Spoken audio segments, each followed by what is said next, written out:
ఆ doctor phone చివరిసారి spot అయిన చోటుకు వెళ్ళి ఎంక్వైరీ చేసావుగా, ఏమైంది? గాంధీనగర్ ఏరియా మొత్తం ఎంక్వైరీ చేశాను సార్. బట్ ఎవరు కూడా ఆయన చూడలేదనే చెప్తున్నారు sir. Good morning sir. Sorry, కొద్దిగా లేట్ అయింది. ఈ ఫైజల్ అనేవాడు గత సెప్టెంబర్లో జైలుకి వెళ్ళి 3 నెలలు అక్కడే ఉన్నాడు. అంతేకాకుండా ఈ నెల 11వ తేదీన జామీన్ మీద బయటకు వచ్చాడు. 11వ తారీఖు అంటే ఈ 11 4 రోజుల క్రితమా? అవును సార్, పోయిన సోమవారం. ఐసీ. అయితే మనం ఆయన అనుమానించాలి సార్. తర్వాత అతనికి మెంటల్ ప్రాబ్లం వచ్చిందని జైల్లో కౌన్సిలింగ్ చేసిన డాక్టర్ చెప్పారు సార్. అమీర్, అతని అడ్రస్ ఉందా? అడ్రస్ కలెక్ట్ చేశాను సార్.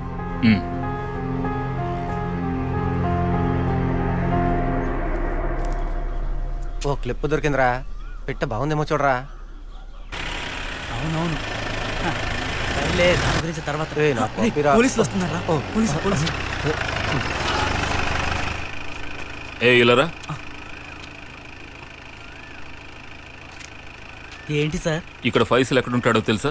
ఏ ఫైసల్ సార్? మన కెమెరామెన్ ఫైసలా, లేదా ఫోటో తీసిన కేసులో లోపలికి వెళ్ళాడే ఆ ఫైసలా? అవును, అతనే.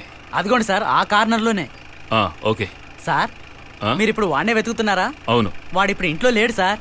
మరి ఎక్కడుంటాడు? వాడు జైలు నుంచి వచ్చిన తర్వాత ఊరికే రాలేదు సార్. పక్క ఊర్లో ఉన్న రెయిన్బో లాడ్జ్ లో ఉంటున్నాడు. నీకు ఫైసల్ ఎంతకాలంగా తెలుసు? వాడు ఎలాంటి వాడు? వాడు చాలా విచిత్రమైన వాడు సార్. నిజం చెప్పాలంటే చదువు సంధ్యలు ఉన్నోడే. అల్లరి చిల్లరిగా తిరుగుతుంటాడు. వాడికి పెళ్ళైన మరుసటి రోజే వాడి పెళ్ళం వాడిని వదిలేసి వెళ్లిపోయింది సార్. ఇది వాడి వివరం సార్. ఈ రోజు వరకు వాడు తిరిగి రాలేదు. దానికి కారణమేంటో ఇంతవరకు తెలీదు. ఏంటి సార్, మళ్ళీ ఏమన్నా చేశాడా? నీకెందుకురా?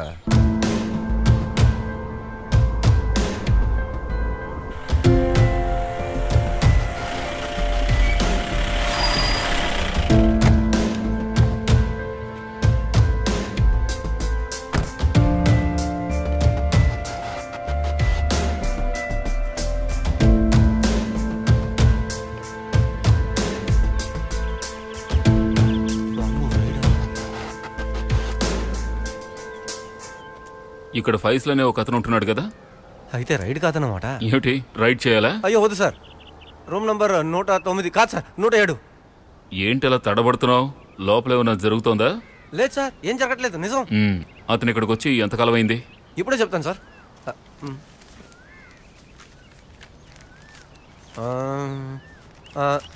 ఈ వారం 11వ తారీఖు నుంచి. ఏదైనా సమస్య సార్? నిన్న ఫుల్ డే అతను ఇక్కడే ఉన్నాడా? నిజం చెప్పాలంటే వాడిని చూడగానే నాకు అనిపించింది. నువ్వు సర్టిఫికెట్ ఏమీ ఇవ్వకలేదు, నీకు తెలిసిన విషయం చెప్పు. అది కాదు సార్, వాడు ఎప్పుడు రూమ్ లాక్ చేసుకుని లోపలే కూర్చుంటాడు. తర్వాత నిన్న రాత్రి కాస్త లేటుగా వచ్చాడు సార్. టైం గుర్తుందా? సరిగ్గా గుర్తులేదు సార్, నేను నిద్రపోయాను. వాడు వచ్చింది మాత్రం తెలిసింది సార్. అతను రూమ్ నెంబర్ ఎంత అన్నావు? 107 సార్.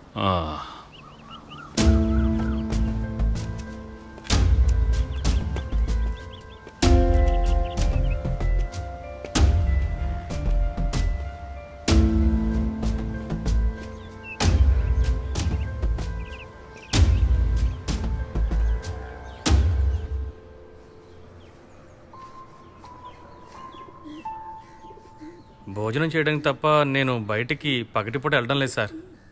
జైలు నుంచి వచ్చిన తర్వాత ఇంతవరకు నేను మా ఇంటికి కూడా వెళ్ళలేదు సార్. అంటే నువ్వు జరిగింది తెలుసుకుని సిగ్గుపడుతున్నావు, అంతే కదా?